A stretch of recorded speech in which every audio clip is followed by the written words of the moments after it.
22 जनवरी 2026।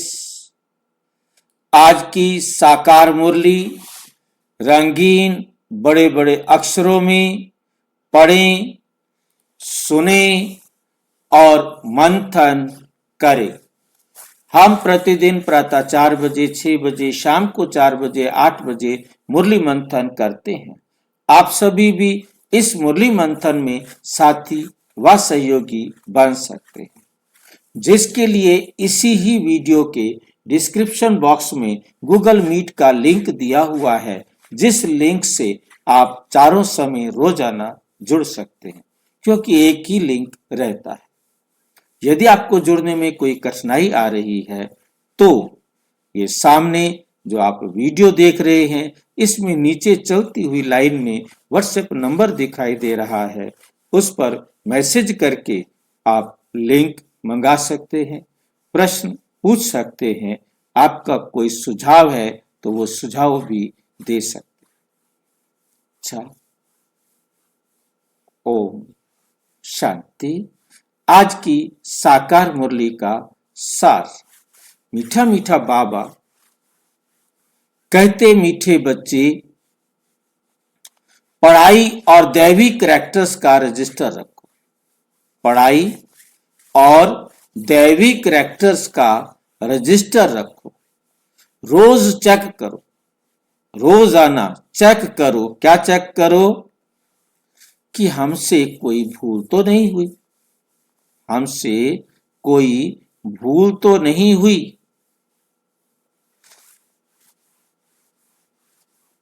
क्या चेक करना है हमें? पढ़ाई और दैवी कैरेक्टर का रजिस्टर रखो। बाबा को कितना याद करते हैं, कितना बाबा को याद करते हैं, कितना ये पढ़ाई से हमें समझ आ रही है, इसको चेक करना है, तब दैवी गुण है, कैरेक्टर बनेगा। अपना कैरेक्टर, मेरा कैरेक्टर कितना सुधरा, कल में और आज में मेरे में कितना परिवर्तन हुआ, ये रजिस्टर रखो। रोज चेक करो कि हमसे कोई भूल तो नहीं हुई। जो भूल हुई है उसके लिए अगले दिन अपने आप पर पूरा अटेंशन दो। सवेरे उठकर बाबा से वायदा करो कि आज मैं इस भूल को नहीं होने दूंगा, आज के बाद ये भूल मेरे जीवन में नहीं होगी। पूरा अटेंशन देना है, विशेष रूप से एक एक बात को पकड़ना और उस बात का इलाज करना, ये हमारा लक्ष्य रहे। हमसे कोई भूल तो नहीं हुई।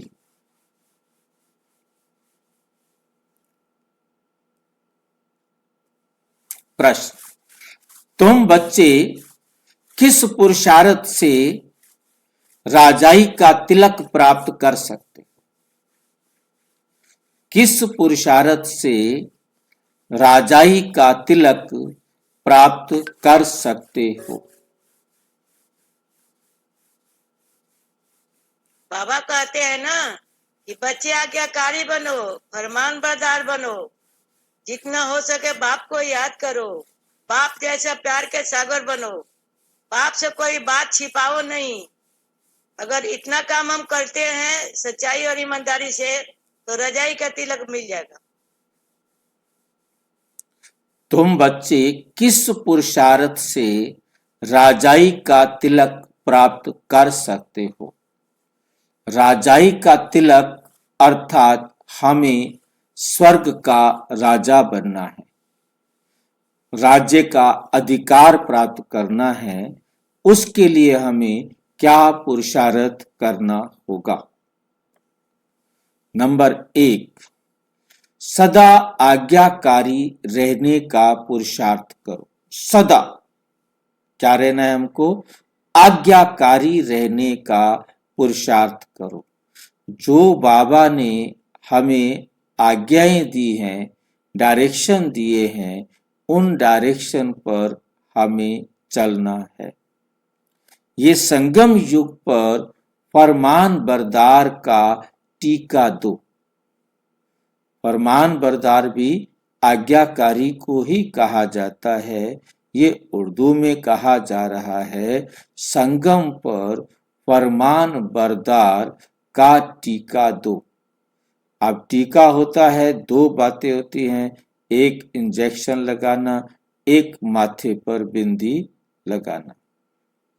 संगम पर अपने माथे पर लिख दो कि मैं फरमान बरदार हूं, या आपको देखते ही सब समझ जाएं कि ये बाबा का फरमान बरदार बच्चा है। और इंजेक्शन लगाने की बात आए तो अपने आप को हमें समझा देना है कि मुझे बाबा की श्रीमत पर फरमान बरदार बनना है।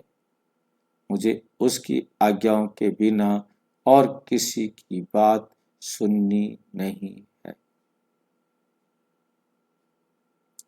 तो तुम्हें राजाई मिल जाएगी, राजाई का तिलक मिल जाएगा। वफादार, अगला पॉइंट है, बेवफादार अर्थात आज्ञा को ना मानने वाले राजाई का तिलक नहीं प्राप्त कर सकेंगे।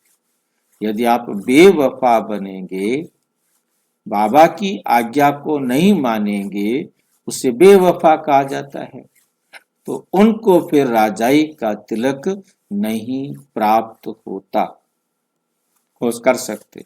नंबर 2, कोई भी बीमारी सर्जन से छिपाओ नहीं। कोई भी आपको बीमारी लग गई है,